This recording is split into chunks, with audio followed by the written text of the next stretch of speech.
अब तो नाड़ा चड्डी में है, अपनी खुशी कबड्डी में है, भ्रष्टों के संग मैच करा दो, कर दें हम उपचार दना दे। क्या बात है, क्या बात है। लेकिन मैं भी कसम खा के आया कि ताली तो बजवा के रहूंगा, नहीं तो किसी बिल्डिंग से जाके कूद जाऊंगा।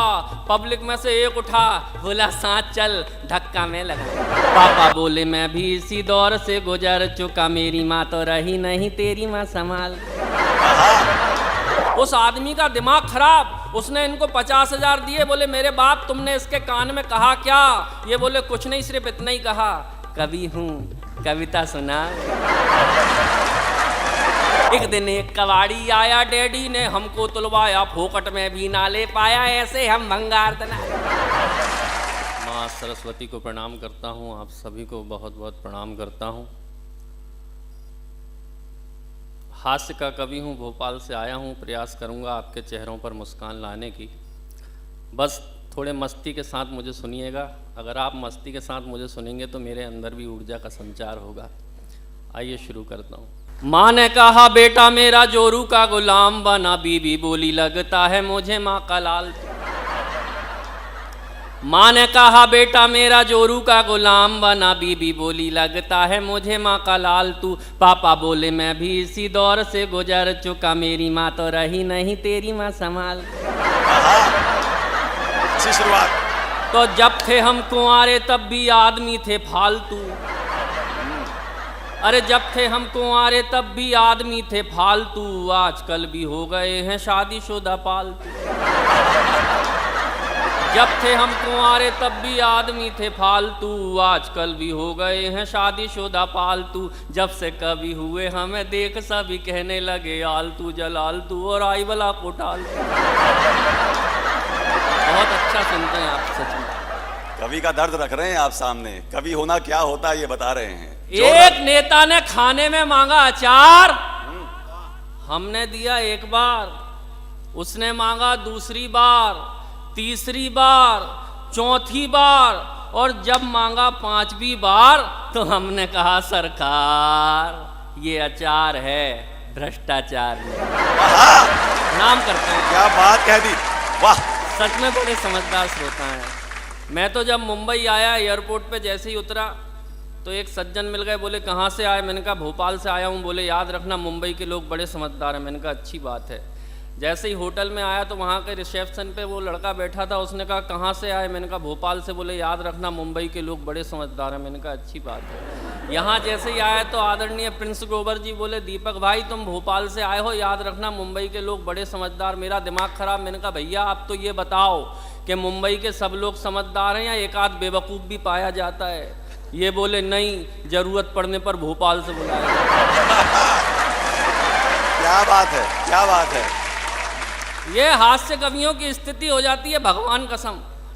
आदरणीय महेश दुबे जी बैठे हैं, देश के बड़े हास्य के कवि, मुझसे बोले और दीपक दनादन आजकल क्या कर रहे हो? मैंने कहा भाई साहब मैं तो कुछ नहीं कर रहा हूँ, मेरी पत्नी जरूर जानवरों के सुधार के लिए बड़े काम कर रही है। इन्होंने मुझे नीचे से ऊपर देखा, ऊपर से नीचे देखा, बोले तेरी पत्नी जरूर जानवरों के सुधार के लिए काम कर रही होगी, लेकिन तुझ में तो कोई सुधार ही नहीं दिख रहा।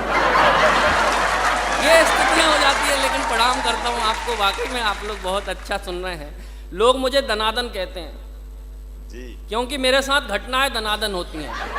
आइए सुनाता हूँ लोग दनादन क्यों कहते हैं। स्वागत है, स्वागत। अरे बिन बुद्धि धरती पे आए और धरा के बोझ कहाए, गेंडे जैसा होता जाए काया का विस्तार दनादन।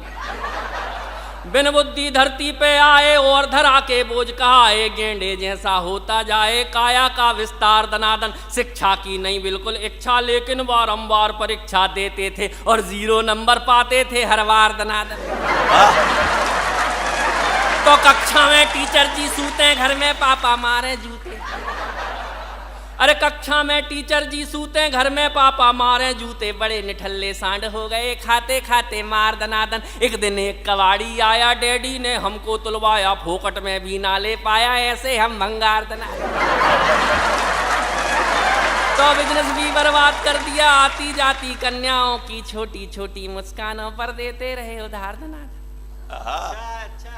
अरे बिजनेस भी बर्बाद कर दिया, आती जाती कन्याओं की छोटी छोटी मुस्कानों पर देते रहे उधार दनादन, वंचित रहे प्रेमिकाओं से, बॉयफ्रेंड की भूमिकाओं से, हर कन्या ने हम में देखा भैया का किरदार दनादन। तो हमने तिकड़म खूब लगाई जैसे तैसे एक पटाई। अरे हमने तिकड़म खूब लगाई जैसे तैसे एक पटाई, फेरे लेके बनी लुगाई टुन सी दमदार दनादन। हमने तिकड़म खूब लगाई जैसे तैसे एक पटाई, फेरे लेके बनी लुगाई टुन सी दमदार दनादन। हम तो ठहरे चश्माधारी कहलाते थे सबसे भारी, लेकिन निकली अपनी नारी हिटलर का अवतार दनादन। मेरे मामा कहते थे कि सुबह सुबह जल्दी उठ के सड़क पे दौड़ लगाया करो, स्वास्थ्य अच्छा होता है। भगवान कसम एक दिन उठ गया सुबह 4 बजे। फिर क्या हुआ, सुबह सुबह कसरत को जागे सूनी सड़क और हम भागे। सुबह सुबह कसरत को जागे सूनी सड़क और हम भागे, देख अकेला हमको पीछे पड़ गए कुत्ते 4 दनादन। सुबह सुबह कसरत को जागे सूनी सड़क और हम भागे, देख अकेला हमको पीछे पड़ गए कुत्ते 4 दनादन। ओलंपिक का दौड़ विजेता भी ना लगता अपने आगे, बिना पदक के रेस जीत गए ऐसी थी रफ्तार दनादन। वाह वाह। तो बचपन में थी चड्डी ढीली, चड्डी पकड़ कबड्डी खेली। अरे बचपन में थी चड्डी ढीली, चड्डी पकड़ कबड्डी खेली, सब हमको हम चड्डी पकड़े फिर भी लाइन पार दनादन। बचपन में थी चड्डी ढीली, चड्डी पकड़ कबड्डी खेली, सब हमको हम चड्डी पकड़े फिर भी लाइन पार दनादन। अब तो नाड़ा चड्डी में है, अपनी खुशी कबड्डी में है, भ्रष्टों के संग मैच करा दो, कर दें हम उपचार दनादन। क्या बात है, क्या बात है। पता चला मुंबई में एक बहुत बड़ा कवि सम्मेलन हुआ। एक बहुत बड़े कवि ने बड़ी देर तक कविता सुनाई, लेकिन किसी ने ताली नहीं बजाई। उस कवि को गुस्सा आ गई, गुस्से में जोर से चिल्लाया कि लगता है यहाँ जितने बैठे सब कसम खा के आए कि ताली नहीं बजाएंगे, लेकिन मैं भी कसम खा के आया कि ताली तो बजवा के रहूंगा, नहीं तो किसी बिल्डिंग से जाके कूद जाऊंगा। पब्लिक में से एक उठा, बोला साथ चल, धक्का में लगा। आप सब लोग समझदार हैं, कहने की आवश्यकता ना पड़े। वैसे भी कवियों को झेलना बड़ी मुश्किल की बात होती है, भगवान कसम। अभी 3-4 साल पहले लॉकडाउन लग गया, हालत खराब हो गई, हर चीज बंद हो गई, कवि सम्मेलन भी बंद हो गए जी। अब हमको रोज कहीं ना कहीं कविता सुनाने की आदत, सुनाए कहाँ। आप तो फिर भी हमें बड़ी इज्जत के साथ सुन रहे हैं, लेकिन घर में हमारी ये इज्जत नहीं है। जब दिमाग खराब हो गया कि कविता सुनाए कहाँ, तो एक दिन गुस्से में मैं आईने के सामने खड़े होकर खुद को ही जोर से चिल्ला चिल्ला के कविताएं सुनाने लगा। चिल्लाते चिल्लाते मेरे दिमाग में ख्याल आया, मैंने अपनी धर्मपत्नी को बुलाया, मैंने कहा यार मैं इतनी जोर जोर से चिल्लाता हूँ, ये पड़ोसी सुनते होंगे तो क्या सोचते होंगे, अपना सिर खुजाते होंगे कि बाल नोचते होंगे।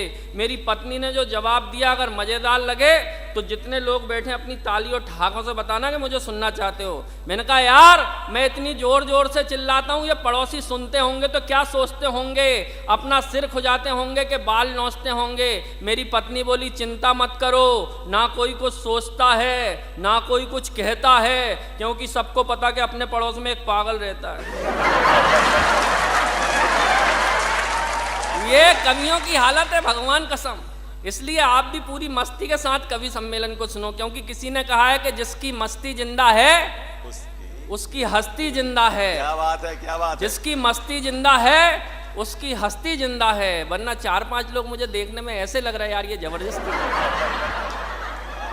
किसी ने कहा है कि जिन तारों में करंट नहीं होता लोग उन पे चड्डी बनियान टांगना शुरू कर देते हैं, इसलिए करंट लाओ, पूरी मस्ती का। देखो मैं हर चीज़ कर सकता हूँ, मैं चाहता हूँ कि कविताओं से आपको हंसाने का प्रयास करूँ।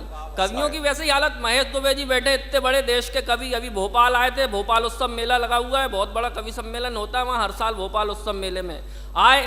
मैंने इनसे कहा भाई साहब अभी कवि सम्मेलन शुरू होने में 1 घंटा, चलो आपको मेला घुमा के लाता हूँ। मैं इनको चला गया मेला घुमाने, वहाँ देखा एक आदमी गधे को लेके खड़ा, उसने गधे के ऊपर शर्त रख दी कि जो इस गधे का सिर बिना हाथ लगाए नामे हिला के दिखाएगा उसको 50,000 रुपये दिए जाएंगे। हर आदमी ने कोशिश कर ली, कोई कुछ नहीं कर पाया। महेश दुबे जी गए, धीरे से गधे के कान में कुछ कहा, भगवान कसम गधे ने पहली फुर्सत में नामे से हिला दिया। उस आदमी का दिमाग खराब, उसने इनको 50,000 दिए, बोले मेरे बाप तुमने इसके कान में कहा क्या? ये बोले कुछ नहीं, सिर्फ इतना ही कहा, कवि हूँ, कविता सुना। अच्छा, दूसरा चक्कर लगाया तो पट्टे ने 2 शर्त रख दी, जो इस गधे का सिर पहले हाँ में हिला के दिखाएगा, फिर ना में हिला के दिखाएगा, उसको 1 लाख दिए जाएंगे। हर आदमी ने कोशिश कर ली, कोई कुछ नहीं कर पाया। फिर महेश भाई साहब गए, इन्होंने गधे के कान में धीरे से कुछ कहा, उसने फौरन हाँ में सिर हिला दिया। दूसरी बार कहा, फौरन ना में सिर हिला दिया। उसका दिमाग खराब, उसने इनको 1 लाख दिए, अपना माथा ठोक लिया। बोले मेरे बाप अब क्या कहा? ये बोले कुछ नहीं, सिर्फ इतना ही कहा, पहचाना? सुनाओ। जोरदार तालियां दीजिए दीपक जी को। ये कवियों के साथ स्थिति हो जाती है, भगवान कसम। आप लोग तो भगवान कसम बहुत अच्छा सुन रहे हो, लेकिन हम लोगों के साथ ये हालत ऐसी होती है कि समझ में ही नहीं आता। मेरे घर में मैं एक दिन बैठा हुआ, पता चला रामदेव बाबा आ गए योग का शिविर लगाने। मेरी पत्नी बोली घर में फालतू पड़े रहते हो, जाओ वो रामदेव बाबा आए, योग का शिविर लगा हुआ है, जाओ कुछ योग सीखो। मैं चला गया योग सीखने। भगवान कसम क्या योग सिखाया रामदेव बाबा ने, जिंदगी भर नहीं भूल सकता। बाबा तो बैठे हमसे 40 फीट दूर और हमें पकड़ा दी 1-1 फीट की दरी। थोड़ी देर में एक बुजुर्ग मेरे पीछे आके बैठ गए, पता नहीं कौन से महीने का जुखाम उनको। हर 1 मिनट में रुमाल ने और सर करके भर के रखे। मेरा दिमाग खराब के पता नहीं अब क्या होगा। थोड़ी देर में रामदेव बाबा बोले दाईं ओर से सांस खींचो। सबने खींची, वो बुजुर्ग अंकल ने जो सड़सड़ा के खींची, गाली नहीं आई कि सड़सड़ाहट ऐसी बन गई, अभी भी नहीं आ रही है। भगवान कसम मेरा दिमाग खराब हो गया। थोड़ी देर में रामदेव बाबा बोले और खींचो। उसने और सड़सड़ा के खींच ली, लास्ट पॉइंट तक बंदूक भर ली। मेरी रीढ़ की हड्डी कांप गई। मैं कहूँ हे भगवान लाइट चली जाए, ये बाबा की आवाज़ चली जाए, ये कहीं बोल ना दे कि छोड़ो। लेकिन भगवान को कहाँ मंजूर। थोड़ी देर में बाबा बोले छोड़ो। वो तो तपाई बैठा था, ऐसी खतरनाक छोड़ी कि 4 दिन तक शर्ट में से बदबू नहीं गई। मैंने वॉशिंग मशीन में 80 बार धो ली।